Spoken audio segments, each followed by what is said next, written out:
गोरेगावचं हेच ते नेस्को सेंटर, जिथे काल रात्री संगीताचा जल्लोष होता, पण आज तिथे फक्त शांतता आणि दोन कुटुंबाचा आक्रोश उरलाय.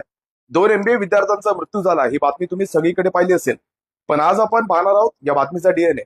आमचा प्राथमिक अंदाज आणि तांत्रिक विश्लेषण असं सांगताय की हा केवळ ड्रगचा ओव्हरडोस नसून सुरक्षेतील अत्यंत गंभीर तांत्रिक त्रुटींचा हा परिणाम आहे. कसं पाहूयात. बातमी मागील पहिलं सत्य: कोणत्याही मोठ्या इव्हेंटमध्ये प्रवेश करताना मेटल डिटेक्टर्स लावले जातात. पण तांत्रिकदृष्ट्या विचार करा, हे डिटेक्टर्स फक्त लोखंड किंवा धातू पकडतात. अंमली पदार्थांच्या छोट्या गोळ्या किंवा पावडर शोधण्यासाठी हे यंत्र पूर्णपणे निकामी आहे. आमचा अंदाज असा आहे की आयोजकांनी गेटवर नार्कोटिक्स ट्रेस डिटेक्टर्स म्हणजे ETD किंवा नार्को स्कॅनर्स लावणं गरजेचं होतं, जे तिथे दिसले नाहीत.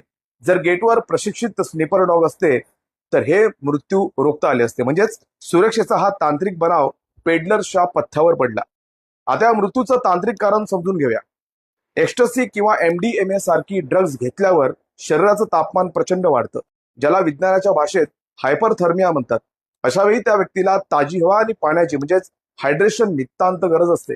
पण आमचा अंदाज असा आहे की हॉलमध्ये क्षमतेपेक्षा जास्त गर्दी घुसून ऑक्युपन्सी लोडचे नियम पायदळी तुडवले गेले. अपुऱ्या व्हेंटिलेशनमुळे तिथे हीट ट्रॅप तयार झाला आणि त्या दोन तरुणांच्या शरीरातील पाण्याचे प्रमाण कमी होऊन त्यांचा जीव गेला. मुंबईतील अशा हाय प्रोफाईल पार्ट्यांमध्ये हे पेडलर्स नक्की लपले आहेत कुठे? 2012ची जू रेव पार्टी असो वा 2020ची क्रूज ड्रग केस, मोडस ऑपरेंडी तीच आहे. हे पेडलर्स आता डार्क वेब आणि एन्क्रिप्टेड मेसेजिंगचा वापर करून लोकेशन टॅगिंगद्वारे माल पोहोचवतात.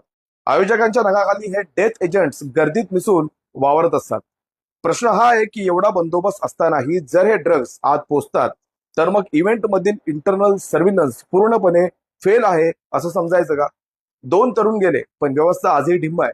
बातमीचा DNA हाच आहे की जोपर्यंत मुंबईतील अशा इव्हेंटसाठी नार्कोटिक्स ऑडिट आणि डिजिटल सर्व्हिलन्स अनिवार्य केले जात नाहीत, तोपर्यंत हे मृत्यूचे सत्र थांबणार नाही. पोलीस तपास करतीलच, पण या सिस्टम मधील लूप होल्स शोधून ते बंद करणं ही काळाची गरज आहे.